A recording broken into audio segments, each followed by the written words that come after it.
Bonjour à tous, la session va démarrer d'ici quelques instants. On va attendre quelques secondes, le temps que tous les participants puissent se connecter. Est-ce que tout le monde m'entend? Est-ce que tout le monde nous voit? N'hésitez pas à nous faire part de vos éventuels problèmes de connexion via l'onglet chat. Bonjour à tous, oui.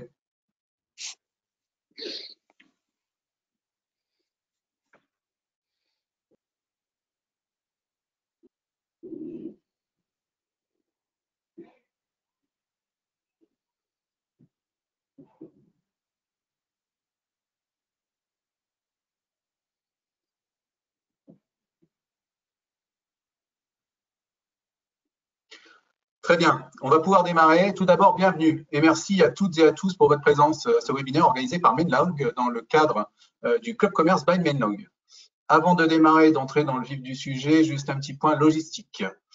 Pour poser vos questions, vous en avez la possibilité via l'onglet questions de l'interface qui apparaît à votre écran. N'hésitez donc pas à nous interroger tout au long de cette session et à chaque fin de partie, nous consacrerons un moment pour y répondre. Je suis François Beaucourt, en charge du marketing, de la communication et du business développement chez Menlog. Menlog est un éditeur de solutions d'encaissement, de pilotage de l'activité commerciale spécialisé dans les métiers de bouche. On équipe notamment plus de 2000 commerçants sur le territoire national. Alors, pourquoi on a décidé de faire un webinaire sur ce thème? En fait, c'est une suite logique. C'est une suite logique parce qu'il y a 2 semaines, on a fait un webinaire sur le thème de l'impact du Covid-19 sur le métier des boulangers-pâtissiers. Et de ce webinaire, on est ressorti une multitude d'alertes, de questions venant de nos clients sur les difficultés financières auxquelles ils étaient confrontés en tant que commerçants en général, pas essentiellement que boulangers-pâtissiers. Et il nous semblait de ce fait pertinent et utile de consacrer un webinaire dédié à ce sujet.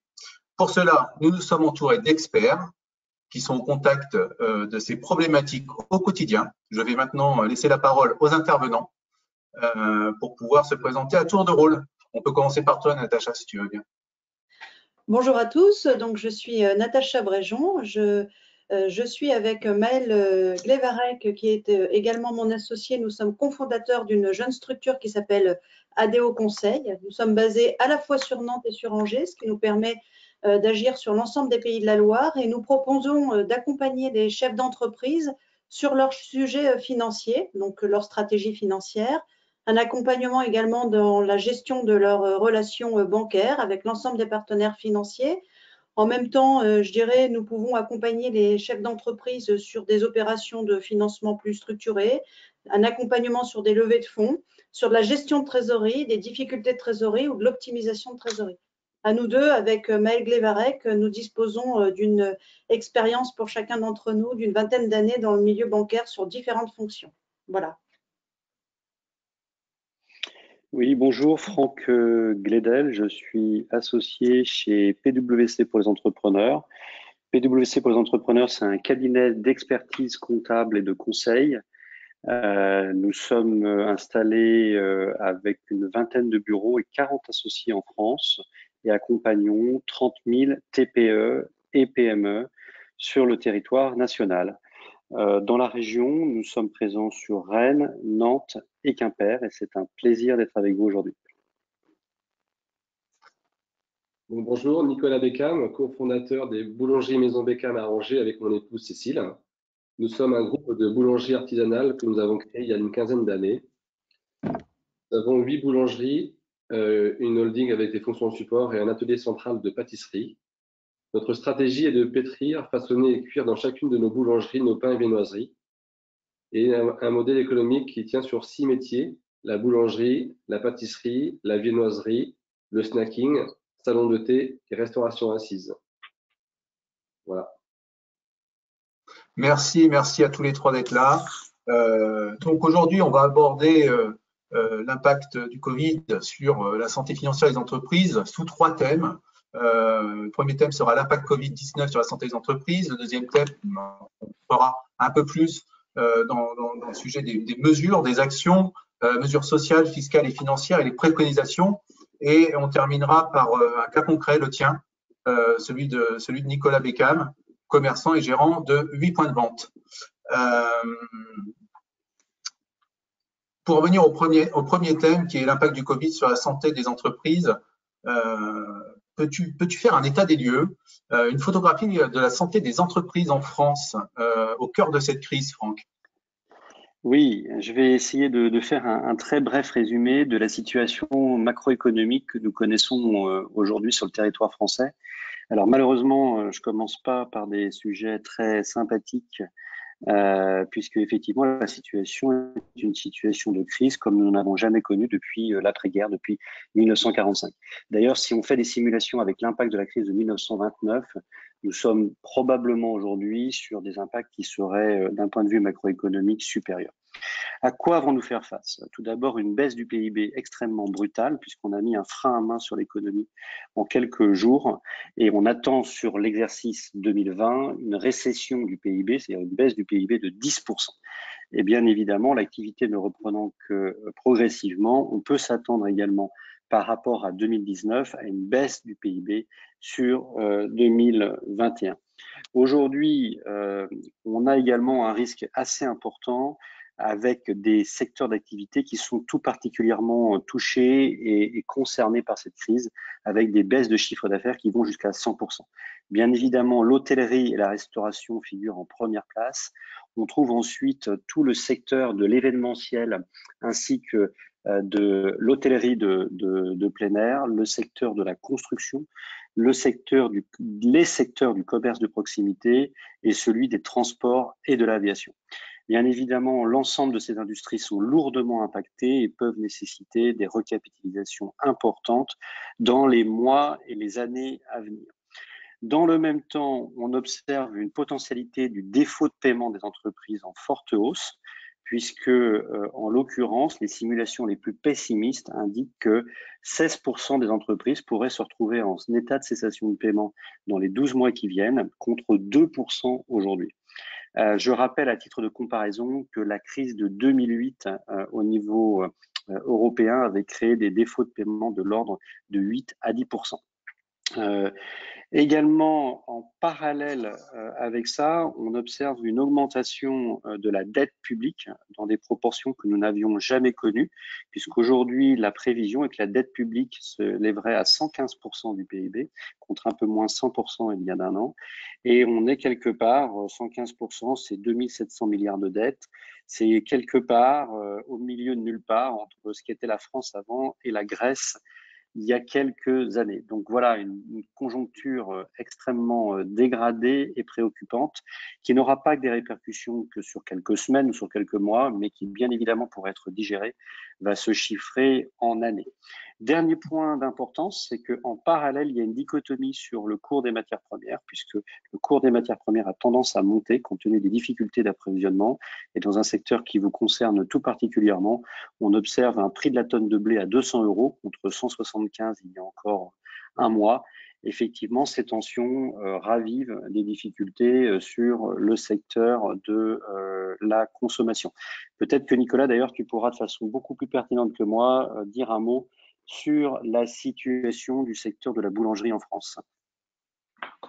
En fait, le 17 mars dernier, nous avons fait un retour en arrière de 60 ans sur notre modèle économique dans notre filière, puisque en tant que fils de boulanger, j'ai échangé avec mon papa qui m'expliquait que en 1959, une boulangerie, un modèle économique de boulangerie, c'était 90% de vente de pain, 5% de vente de viennoiserie et 5% de vente de pâtisserie. Et on est complètement dans ce modèle économique en ce moment pendant ce confinement. Donc, tout ce qui est, on a dû fermer des salles de restaurant, toute la partie pâtisserie, on voit des consommateurs qui sont à la maison, qui font beaucoup de cuisine, à juste titre. Donc, on a hâte du déconfinement pour retrouver notre modèle économique pour repartir de l'avant. Voilà. Merci Nicolas. Alors, quels sont les points de vigilance, les préconisations, les points d'alerte ou de contrôle encore à mettre en place pour agir efficacement et au bon moment, Natacha? Alors, c'est vrai que cette période, elle est complètement remplie d'incertitudes, mais elle touche également tout le monde, tous les acteurs économiques. Et ça, c'est aussi une nouveauté par rapport à 2008. 2008, c'était un peu plus nuancé, tout le monde n'était pas impacté en même temps. Aujourd'hui, tout le monde vit dans ce monde d'incertitudes. Et quelque part, moi, ce que je dirais auprès des chefs d'entreprise qui nous écoutent, c'est finalement de prendre cette posture pour piloter finalement une nouvelle stratégie financière dans un environnement qui a complètement changé. Parce que effectivement, le chef d'entreprise a quelque part, en quelque sorte, cette obligation aujourd'hui d'être vraiment proactif dans la gestion de sa politique financière. Et ça veut dire qu'aujourd'hui, je vais être un peu provocatrice dans un environnement où l'argent coule à flot, bizarrement, parce que c'est quand même une réalité, on le verra plus tard, mais l'argent coule à flot, c'est quand même difficile d'imaginer, de penser sa politique financière et il faut également convaincre. Pourquoi c'est difficile? Parce que finalement, auprès du chef d'entreprise, qu'est-ce qu'on lui demande? Évidemment, de financer aujourd'hui ces décalages de trésorerie qui sont liés à la crise du coronavirus, mais en même temps, on lui demande de réfléchir aux investissements qui étaient prévus normalement sur l'année 2020. Et puis, on va le pousser même encore un peu plus loin à imaginer 2021. Il faut qu'il le fasse aujourd'hui dans la mesure du possible, mais qu'il n'hésite pas effectivement à aller chercher tous les leviers de financement dont il peut aujourd'hui quelque part obtenir dans un contexte où demain les financements peuvent être un petit peu plus compliqués à obtenir. En tout cas, aujourd'hui, il y a un levier, il y a une ouverture pour aller chercher des financements, ce qui pose d'autres questions et on le verra après. Mais en tout cas, il y a une stratégie cash immédiate à avoir pour sécuriser son business model et son entreprise. Ça veut dire qu'il faut savoir anticiper, mais en même temps, il faut savoir communiquer. Communiquer auprès de ses partenaires bancaires, ses partenaires financiers, grâce effectivement aux partenaires de l'entreprise. Je pense aussi à l'expert comptable qui a un rôle prépondérant dans cette démarche-là. Communiquer auprès de ses partenaires pour convaincre, ça veut dire communiquer à l'appui de tableaux de bord fiables. On ne demande pas, et les établissements financiers ne vous demanderont pas forcément, des prévisionnels sur 3 ou 4 ans, mais pour vous, des tableaux de bord qui puissent refléter l'état de votre carnet de commandes, l'état de votre chiffre d'affaires, un petit peu la gestion de votre besoin en fonds de roulement, avec cette idée aussi de dire que ce que vous allez présenter à vos partenaires bancaires doit aussi donner une image, d'un crash test. C'est-à-dire qu'aujourd'hui, vous, comme nous, comme moi, personne ne sait de quoi sera constitué demain. Donc, c'est difficile et on le sait. Pour autant, quand vous allez imaginer vos hypothèses pour les présenter à vos partenaires financiers, vous avez le chemin de ce que vous pensez que votre activité va être. Et puis, peut-être faut-il dégrader si d'autres imprévus sont observés dans les mois à venir pour savoir si oui ou non, jusqu'où en fait votre business model, peut aller, ce qui permet auprès de vos partenaires financiers d'avoir une lecture un peu de votre tunnel financier, de savoir quelle est la résilience de l'entreprise, jusqu'où on peut aller, ce qui va, crédibiliser aussi votre présentation auprès des partenaires financiers. Je pense que ça, c'est assez important dans la tête des décideurs pour pouvoir, comprendre pourquoi il va vous financer un peu plus que le besoin lié à la crise du coronavirus. La crise du coronavirus est une crise malgré tout conjoncturelle et demain est un autre temps et demain, personne ne sait quand est-ce que cette période-là va arriver, mais elle va arriver. Il faut construire et imaginer dès aujourd'hui en fait quels seront les besoins financiers demain. Donc là, il y a une vraie posture. Il ne faut pas attendre, il faut être tout de suite dans l'action. C'est ce que je recommande et ce que je préconise pour effectivement, ne pas perdre ce temps-là qui est un temps, où on peut aller chercher de la ressource financière. Voilà, il faut comprendre aussi qu'au début d'année 2021, les bilans 2020 vont sortir, les bilans vont tous être dégradés. Voilà, ça va apporter d'autres formes de rigidité dans l'accompagnement des financements.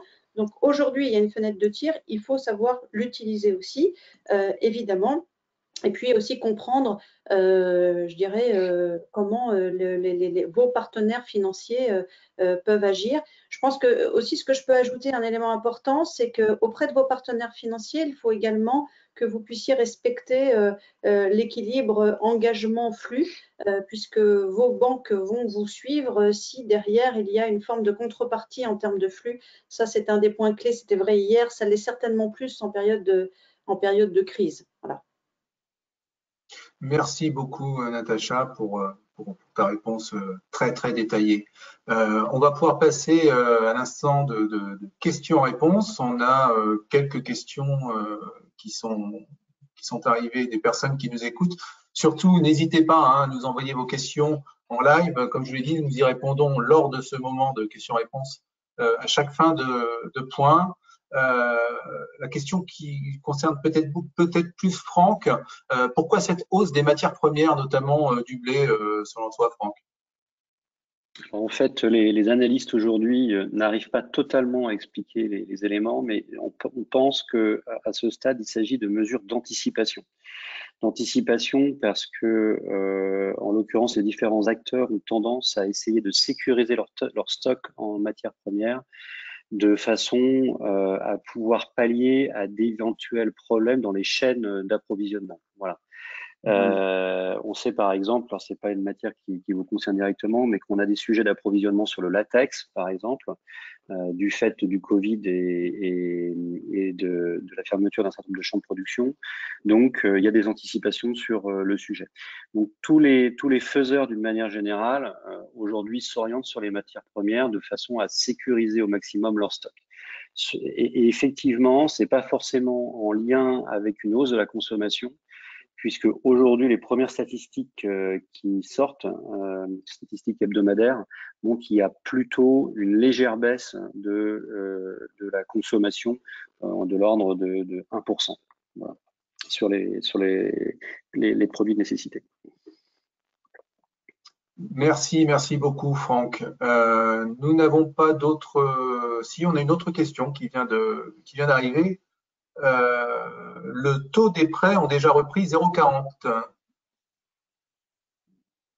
Donc, c'est Natacha peut-être qui va pouvoir répondre sur ce point. Oui, alors je ne sais pas si c'est une vision très macroéconomique, mais en tout cas, aujourd'hui, dans les dispositifs de financement, notamment des prêts garantis par l'État, aujourd'hui, c'est des dispositifs, au-delà du coût de la garantie de l'État, qui sont des dispositifs à coût nul. Après, c'est vrai que le contexte des taux dans le monde bancaire, en tout cas quand moi je l'ai quitté, est extrêmement bas.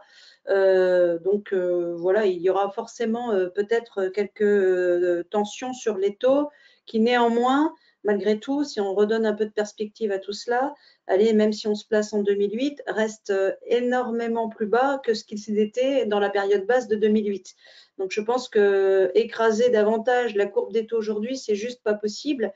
C'est un faux débat. Il y aura des fluctuations. On parlait des matières premières sur le blé tout à l'heure.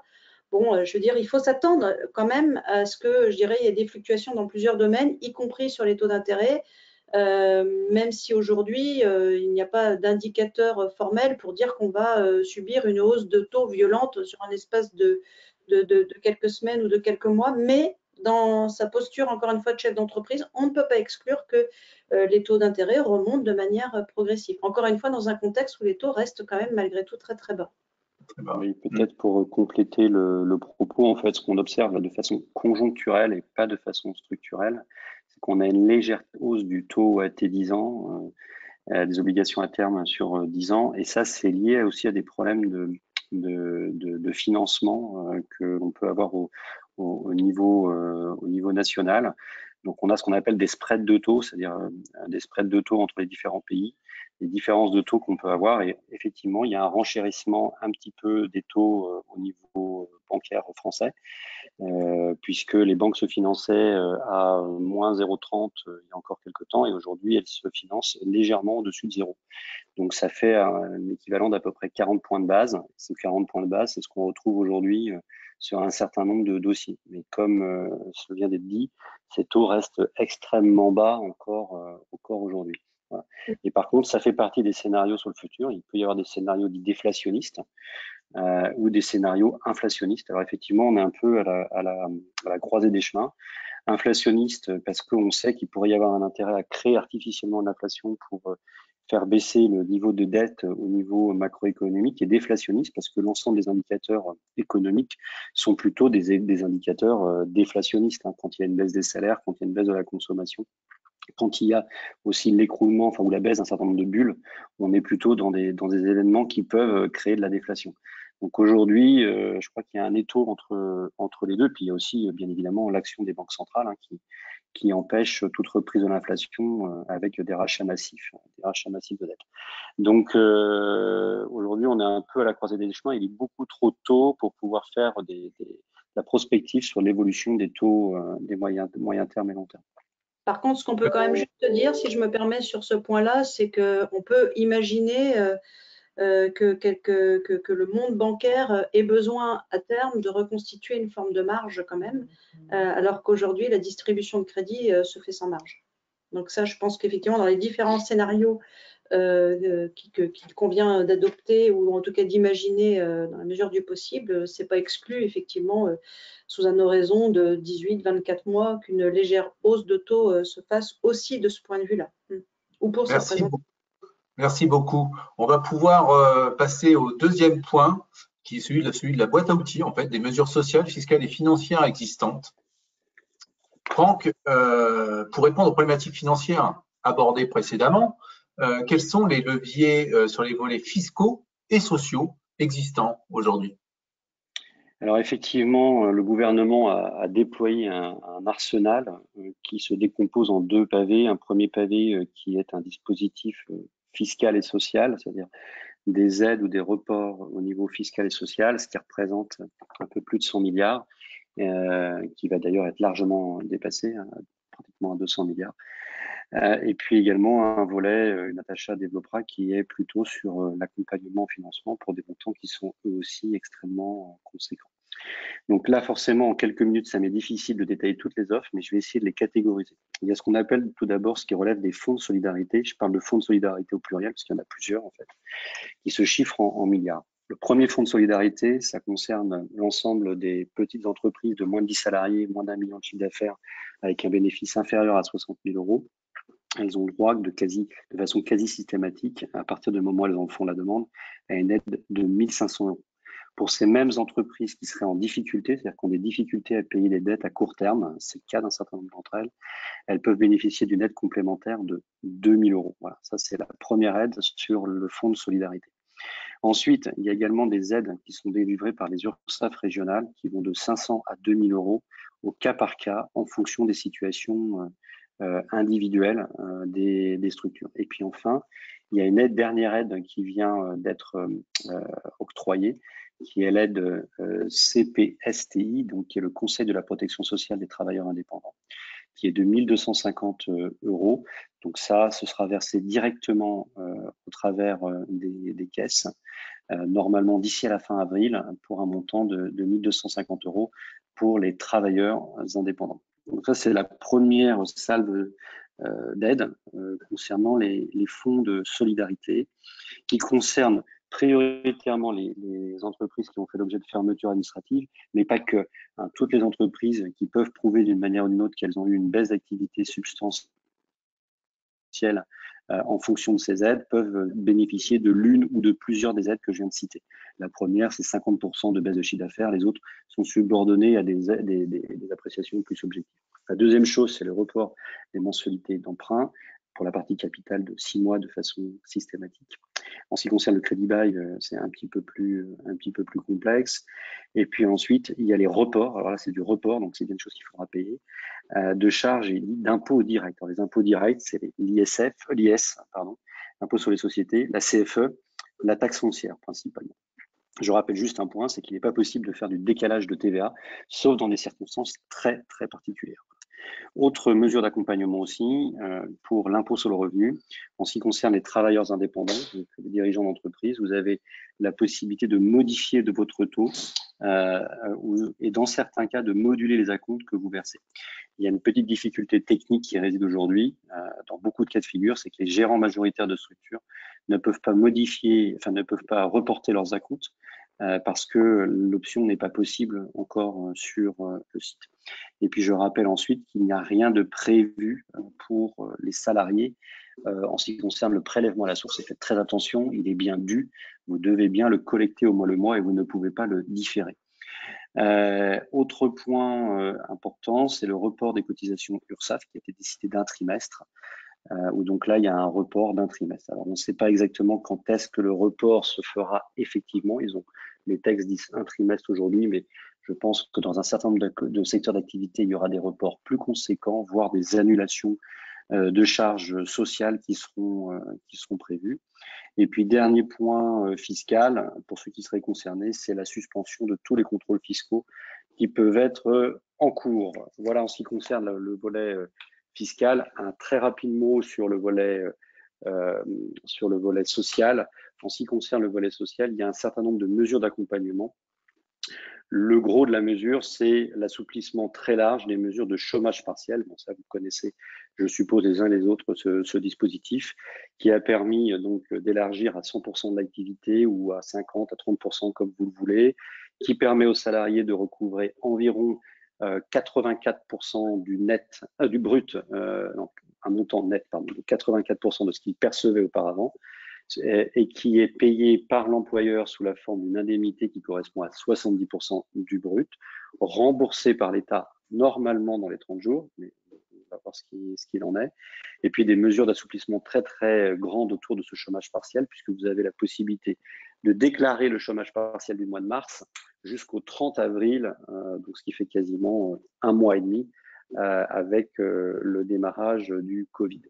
D'autres mesures d'assouplissement également, je ne commenterai pas, mais qui sont importantes, qui concernent l'assouplissement sous réserve d'accord de branche de la possibilité d'imposer un certain nombre de jours de congé durant cette période qui peut être un peu fluctuante en matière d'activité. Il en est de même pour les prises de RTT, etc.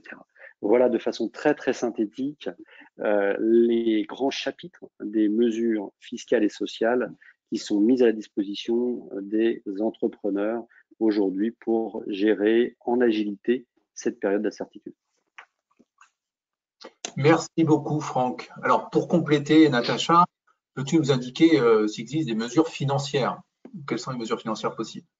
Oui, alors je crois que pour la plupart d'entre nous, nous avons tous entendu parler effectivement du fameux PGE, du prêt garanti par l'État.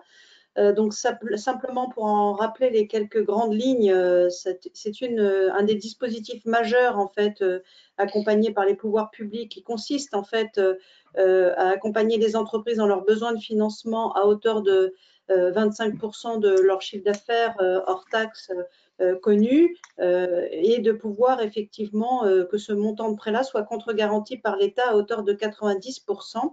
Ça veut dire que c'est la banque qui étudie effectivement la demande de financement et puis vous avez après un processus à suivre pour aller chercher votre attestation sur le site de BPI et grâce à cette attestation, ensuite la banque, une fois qu'elle aura donné son préaccord, peut débloquer les fonds sur votre compte. Donc l'idée, c'est qu'effectivement la somme qui fait l'objet de ce prêt garanti par l'État, elle est débloquée sur votre compte. Vous n'avez pas à la rembourser pendant une période d'1 an et au bout d'1 an, de manière unilatérale en tant que chef d'entreprise, vous avez plusieurs options possibles. La première, c'est de vous dire au bout d'1 an, finalement, je n'ai pas eu besoin de cet argent ou je n'en ai plus besoin, donc je peux le rembourser tout de suite, immédiatement, sans pénalité. Et dans ces cas-là, vous revenez à une situation, je dirais, normative de ce que vous aviez avant la crise du coronavirus. Ou alors, vous vous dites, bon, je ne peux pas rembourser cette somme-là, donc je décide de l'amortir sur une durée qui peut aller jusqu'à 5 ans. Donc effectivement, une fois que vous aurez décidé, effectivement, si vous décidez d'amortir ce prêt-là, le coût du crédit ne sera plus tout à fait le même puisque dans la première année, cette fameuse première année de prêt de trésorerie, vous n'avez à subir que le coût de la contre-garantie d'État qui est de 0,25 et le coût de cette contre-garantie augmente de manière très progressive si vous décidez de l'amortir ensuite pendant les 5 prochaines années. Mais en tout cas, si vous décidez d'amortir votre prêt, il faudra aussi y intégrer le coût de financement de la banque qui sera lié au prêt que vous amortirez. Donc ça, c'est une souplesse aujourd'hui parce qu'elle répond à une stratégie de cash immédiate sans avoir les réponses de l'environnement et l'impact que la crise du coronavirus va avoir sur chacune des entreprises. Donc, c'est d'abord sécuriser la trésorerie pour se donner du temps de réflexion. Après, le PGE n'est pas le seul outil. Vous avez tout à fait le droit d'imaginer encore les compléments de prêts, les prêts classiques qui existent dans vos établissements bancaires auprès de vos partenaires financiers. L'un n'exclut pas l'autre et l'autre n'exclut pas l'un, évidemment. Je crois que voilà, il faut surtout faire attention et être vigilant à ne pas oublier, je dirais, cette ressource aussi naturelle. De la même manière, BPI complète aussi des dispositifs, ce dispositif par des dispositifs qui existaient auparavant. Vous pouvez entendre parler des prêts rebonds ou des prêts atouts. Ils sont assez similaires dans l'ensemble, mais je veux dire, ce sont des prêts qui sont diffusés par la BPI en complément d'un prêt bancaire. Par exemple, si la BPI vous marque un accord pour mettre en place un prêt rebond ou un prêt atout de 50 000 €, il faut qu'un partenaire bancaire vous fasse un prêt du même montant à hauteur de 50 000 €. C'est la règle du 1 pour 1. Mais ça permet aussi d'avoir un levier de financement. Si la BPI vous accompagne via ces prêts-là, ça permet à vos établissements bancaires, à vos partenaires financiers d'enclencher peut-être de manière plus fluide, gérer cet accompagnement et d'accompagner le mouvement en termes de financement. Je pense aussi que, évidemment, l'idée d'une constitution de pool bancaire lorsque vous avez des besoins importants en termes de financement est une idée forte et majeure.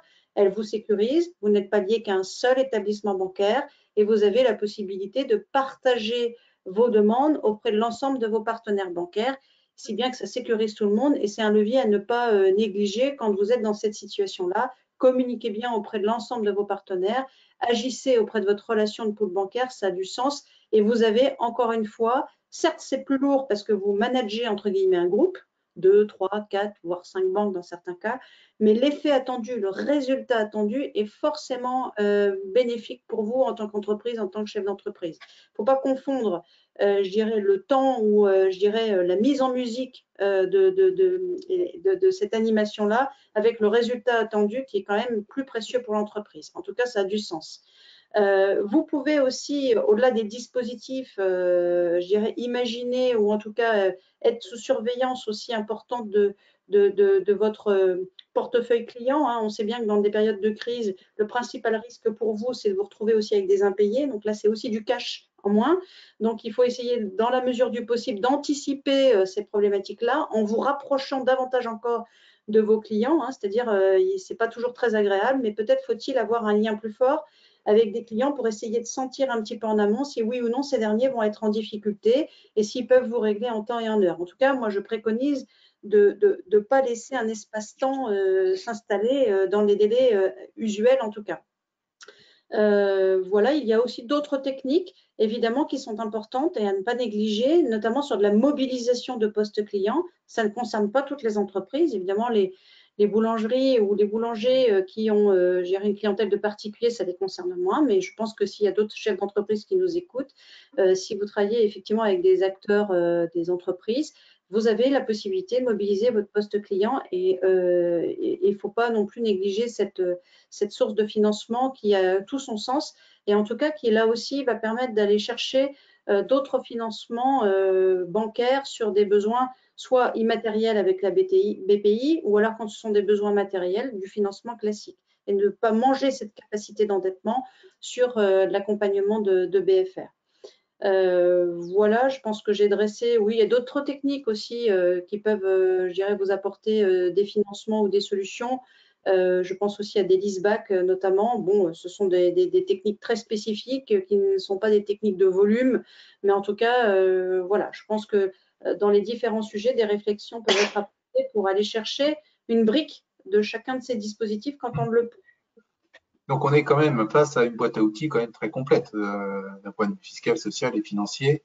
On a quand même beaucoup de moyens aujourd'hui pour pouvoir surmonter cette. Il y avait de la ressource financement avant et il y en a encore aujourd'hui. Voilà, donc je pense que ça, c'est un axe fort. Alors après, il y a d'autres enjeux, une autre lecture aussi, mais en tout cas, pour les chefs d'entreprise qui en ont besoin immédiatement, c'est évidemment un point important. Alors justement, est-ce qu'il y a des risques ou des limites à ces leviers, à ces boîtes à outils? Est-ce que vous pouvez nous les décrire, Natacha?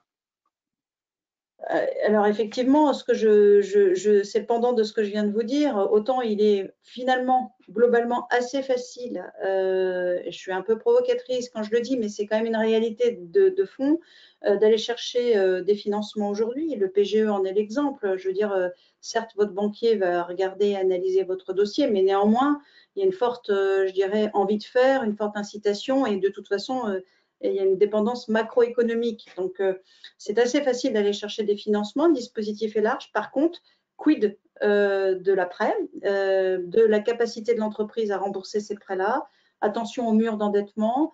Effectivement, il faut quand même profiter de ce temps-là qui s'ouvre auprès des chefs d'entreprise pour dès tout de suite réfléchir à la sortie. C'est-à-dire comment est-ce que je fais pour piloter cette dette demain, parce que c'est quand même un sujet qui peut préoccuper tous les acteurs aujourd'hui.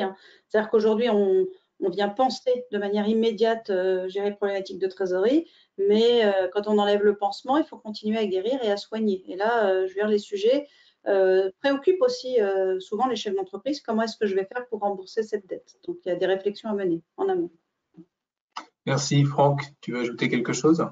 Oui, deux petits points. Le premier, c'est que l'approche française peut être comparée avec ce qui se fait dans d'autres pays, notamment aux US, et c'est assez emblématique.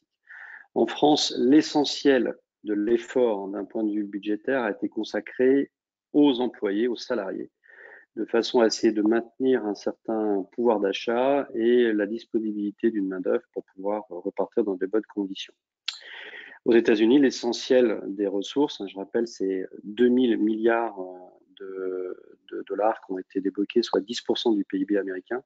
C'est grosso modo 3 fois plus que ce que fait la France en comparaison. Et beaucoup concentré ou principalement concentré sur les entreprises. Et effectivement, quand on regarde le panel d'aides, alors le chômage partiel, bien évidemment, va soulager et garantir un pouvoir d'achat aux salariés qui ne subissent pas de perte de salaire. Mais quand on regarde les aides qui, elles, sont fournies aux entreprises, même si elles sont nombreuses en montant, pour l'essentiel, constituent des reports de charges, en tout cas pour l'instant. Et un report de charge ou un emprunt, ça nécessite d'être remboursé. Donc, forcément, le dispositif est un peu différent dans sa philosophie. Le deuxième élément aujourd'hui, qui est assez paradoxal, qui est un petit peu, si je puis faire un trait d'humour, un petit peu du en même temps, c'est que les entrepreneurs aujourd'hui, on leur demande deux choses qui sont contradictoires. Retournez au boulot, réouvrez vos entreprises. Il n'y a pas de raison que vous soyez fermés, en tout cas pour ceux qui pourront réouvrir. Et dans le même temps, de l'autre côté, on les met dans l'injonction que leurs salariés restent à domicile parce que c'est très compliqué de garantir la sécurité des salariés dans un contexte Covid où les gestes barrières doivent être maintenus. Donc aujourd'hui, la situation est un peu schizophrénique pour les employeurs puisque effectivement, ils doivent à la fois garantir la sécurité des salariés et assurer un niveau d'activité. Il y a un risque sur le sujet qui n'est pas simple à maîtriser. Merci beaucoup, Franck. On va passer aux questions-réponses sur ce deuxième point. Beaucoup de questions, justement. Première question, les comptes 2019 n'étant pas encore arrêtés, peut-on faire des provisions par rapport au Covid? Oula, question comptable très technique et d'intérêt. Alors, la réponse est très technique. En fait, le sujet est le suivant. Pour pouvoir intégrer dans la compta des éléments relatifs au Covid-19, il faut être dans ce qu'on appelle les événements qui étaient connus avant la clôture de l'exercice et qui ont un impact après la clôture de l'exercice.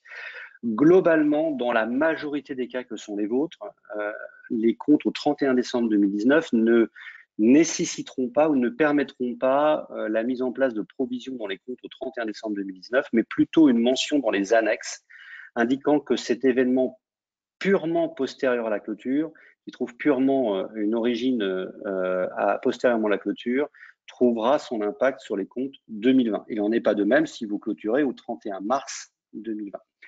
Cependant, il y a un certain nombre de cas de figure qui nécessitent d'être examinés dès lors où, par exemple, un événement qui est postérieur à la clôture a une incidence sur des éléments existants avant la clôture d'exercice, par exemple une créance client, et vous savez que ce client, par exemple, n'est plus solvable. Dans ce cas-là, il faut se référer à une date qui s'appelle la date d'arrêté des comptes, c'est-à-dire à quelle date vous avez effectivement arrêté les comptes. C'est une date technique, ça dépend de la forme sociale de votre structure, c'est l'arrêté comptable. On peut très bien avoir une clôture au 31 décembre 2019 et un arrêté comptable qui est fait par exemple le 31 mars en vue des assemblées générales. Et c'est cette date d'arrêté des comptes qui va déterminer ou non si vous avez la possibilité de mettre un impact sur vos comptes 2019 sur des transactions qui étaient en cours au 31 décembre 2019. Voilà. Donc, la réponse est au cas par cas, en fonction de votre situation personnelle. Merci beaucoup, Franck. Deuxième question, pourrait-on envisager une annulation des charges de personnel? Alors oui, on peut envisager beaucoup de choses, puisque je crois qu'on est dans un monde où la réalité dépasse de très loin la fiction. Je rappelle que seule borne des éléments qui ont déjà été votés à la fois par la loi de finances rectificative fin mars et l'amendement à cette loi de rectificative d'un point de vue budgétaire qui a été apporté au milieu du mois d'avril, on est déjà sur un PIB, enfin une dette qui serait à 115% du PIB, donc vraiment un aggravement assez important. Donc oui, à mon avis, pour certains secteurs d'activité, je pense à l'hôtellerie de plein air, je pense à la restauration qui sont directement touchés et qui sont des petites entreprises généralement qui maillent le territoire national, c'est la particularité française. 85% du PIB est tenu par des PME.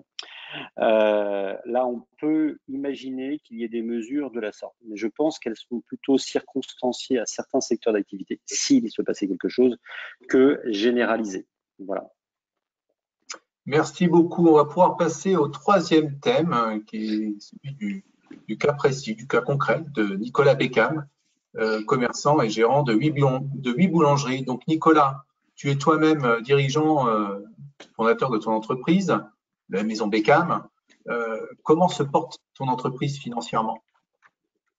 Écoute, je vais faire un retour de quelques semaines en arrière, puisque mi-février, nous réalisons notre pool bancaire annuel avec 8 banques autour de la table.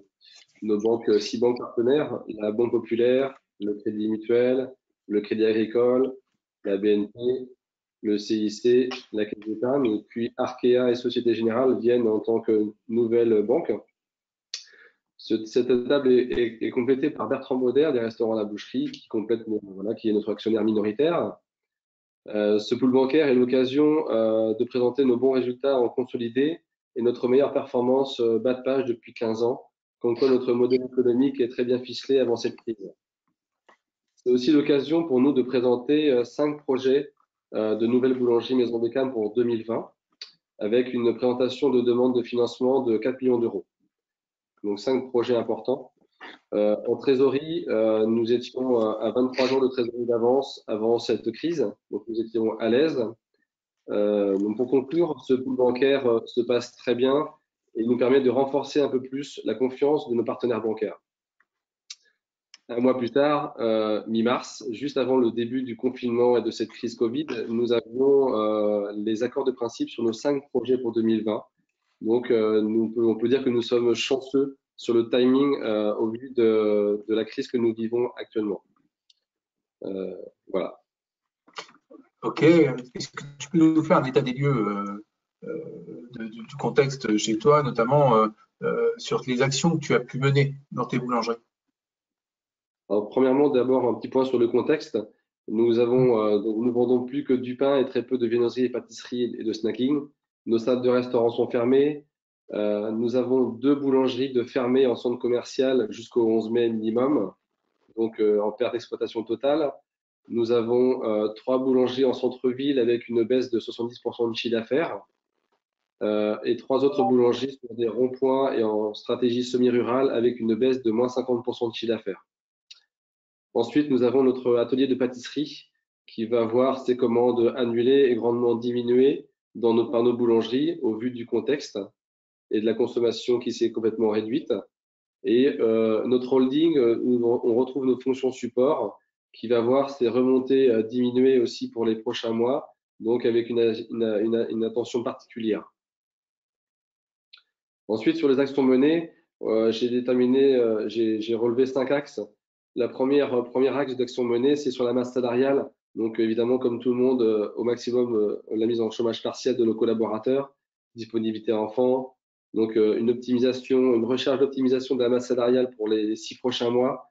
On va demander aux collaborateurs de ne pas dépasser 35 heures et d'éviter les heures supplémentaires. Les enjeux RH vont être immenses. Je considère que chaque collaborateur aura, entre guillemets, sera un cas particulier, puisqu'on a des enjeux différents privés. Ensuite, le deuxième axe, c'est sur la partie des charges externes. Donc, une diminution au maximum de toutes nos charges non amortissables pour les 6 prochains mois. Une demande de gel de loyer sur nos boutiques.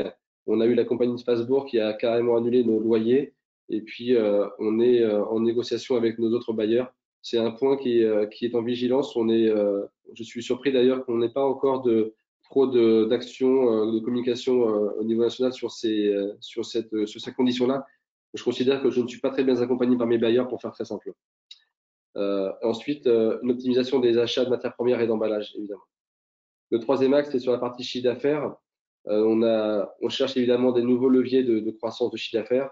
Nous avons très clairement dédié notre stratégie sur le digital, avec premièrement l'aboutissement du développement de notre boutique en ligne maisonbeckham.com, avec une stratégie de click and collect et de livraison à domicile, où aujourd'hui nous sommes capables de livrer dans 59 communes autour d'Angers, soit jusqu'à 25 km. Nous avons démarré la livraison à domicile avec les partenaires nationaux comme Uber Eats ou régionaux ou locaux comme Frère Toc, donc avec un développement de chiffre d'affaires dès qu'on a démarré les premiers jours. Nous vendons aussi de la farine au kilo, de la levure boulangère, du sucre, il y a des pénuries de vente en GMS, du coup nous devons un acteur sur ce créneau-là.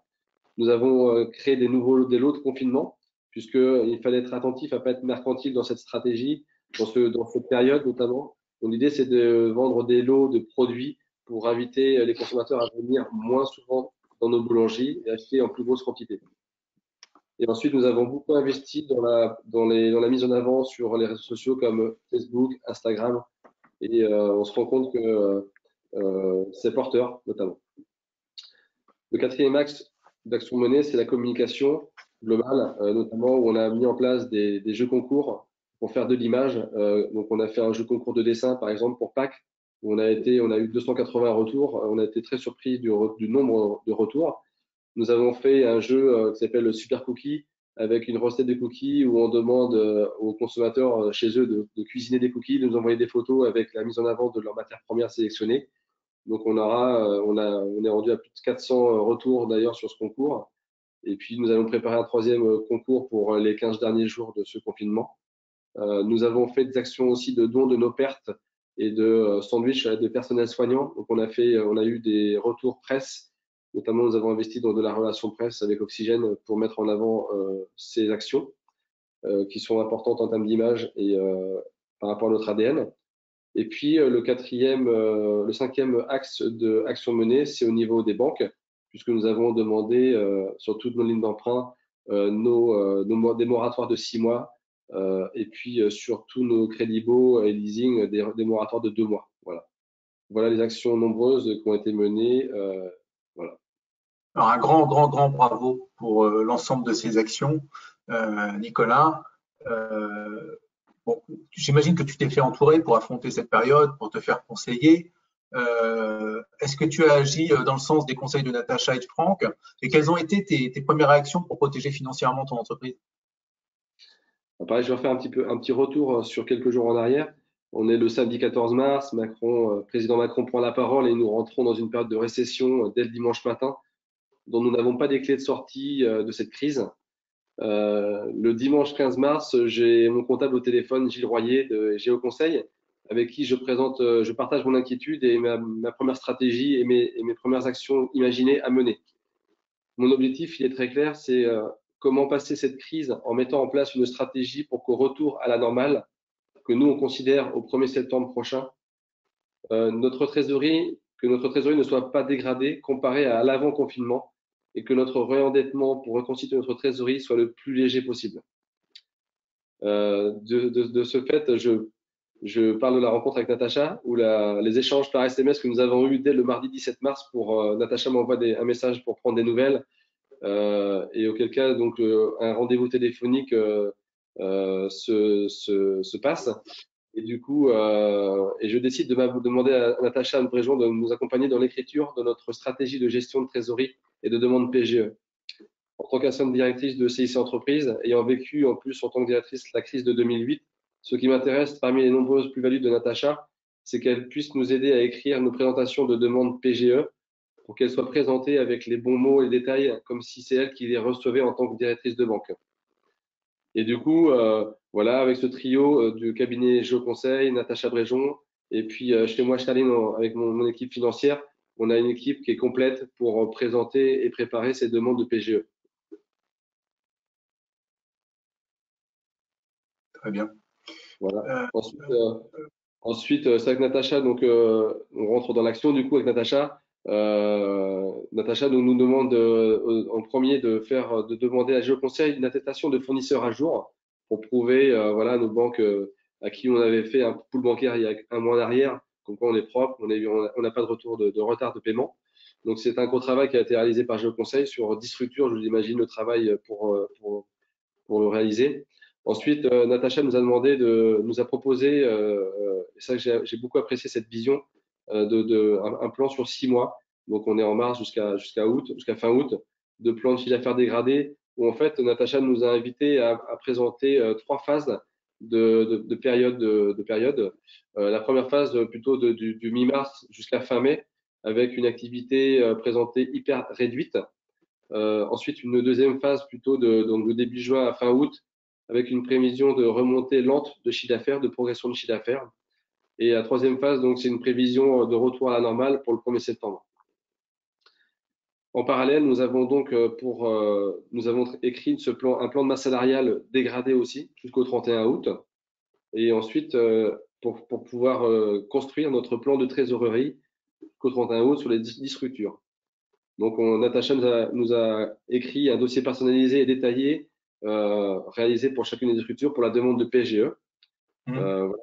Pour nous, pour être très clair, une situation, la situation hyper dégradée de baisse de chiffre d'affaires pour les 6 prochains mois, c'est 1 800 000 euros de perte de chiffre d'affaires sur les 6 prochains mois, avec une demande de PGE au total de 1 million d'euros. D'accord. Et quels ont été les retours de tes banques après tes demandes au niveau du PGE? En fait, on a fait les demandes de PGE. Donc, nos demandes de PGE ont été envoyées le 6 avril, le lundi 6 avril, soit 3 semaines après le début du confinement. Il nous a fallu 3 semaines pour vraiment construire et préparer sérieusement ces demandes. La stratégie, c'était quelle banque appeler en premier, puisque avec 6 banques autour de la table, il y a des enjeux importants. Et on a d'abord décidé d'appeler la banque qui a le plus en cours de risque dans notre entreprise, qui est la Banque Populaire. L'idée, c'était de présenter notre demande de PGE globale pour avoir son avis et son retour, pour ensuite, après, pour appeler les autres banques. Donc, la Banque Populaire nous a très bien accueillis, évidemment, et a bien apprécié la présentation globale.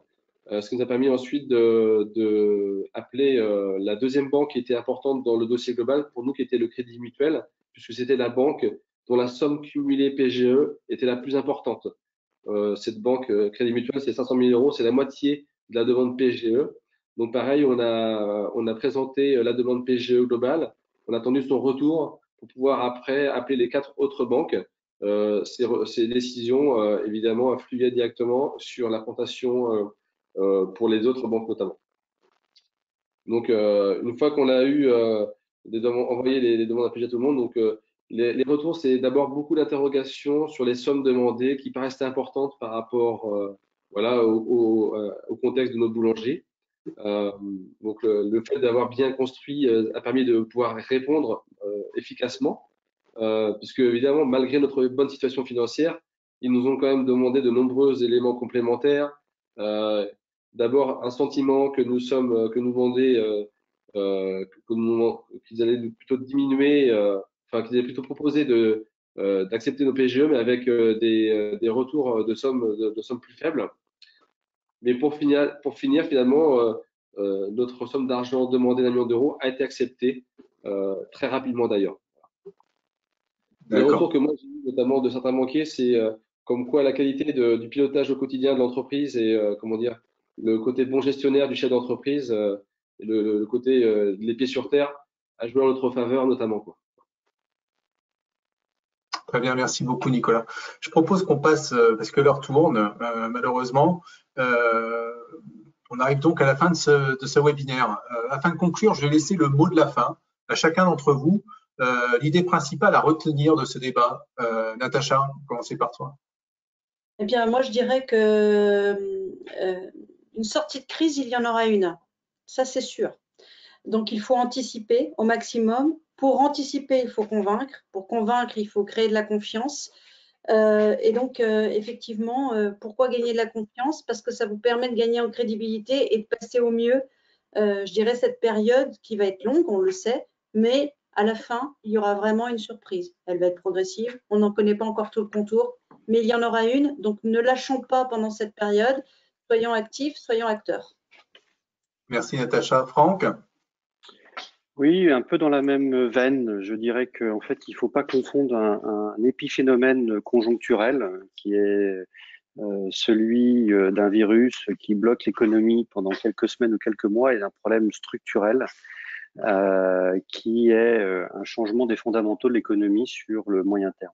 Et là, ce que nous vivons, c'est évitablement un problème structurel. C'est-à-dire que ce problème va continuer à durer pendant les 18, 24, 36 mois et avoir un impact sérieux sur l'économie. Et pour ce faire, il faut se préparer au mieux en se disant qu'il y a un certain nombre de fondamentaux des entreprises qui doivent être revisités en consolidant ses fonds propres, consolidant ses quasi-fonds propres, revoyant la voilure, en appréciant ses zones de risque, de façon à adapter en agilité l'entreprise pour pouvoir au mieux se préparer sur les mois et les années à venir.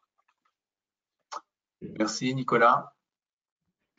Moi, je dirais que pour ceux qui n'ont pas entamé leur demande de PGE ou demande équivalente pour consolider sa trésorerie, je dirais réveillez-vous, car les premières entreprises à l'abri seront les premières à être agressives commercialement pour reprendre des nouvelles parts de marché. Donc, comme je dis, soyez acteurs, tout simplement. Merci beaucoup. Merci à tous et à toutes pour votre participation. Nous enverrons l'enregistrement de ce webinaire ainsi que le lien et les ressources utiles par mail dès demain. Sachez aussi que nous nous mobilisons pour vous soutenir tout au long de cette crise, mais aussi pour vous accompagner dans la reprise à venir.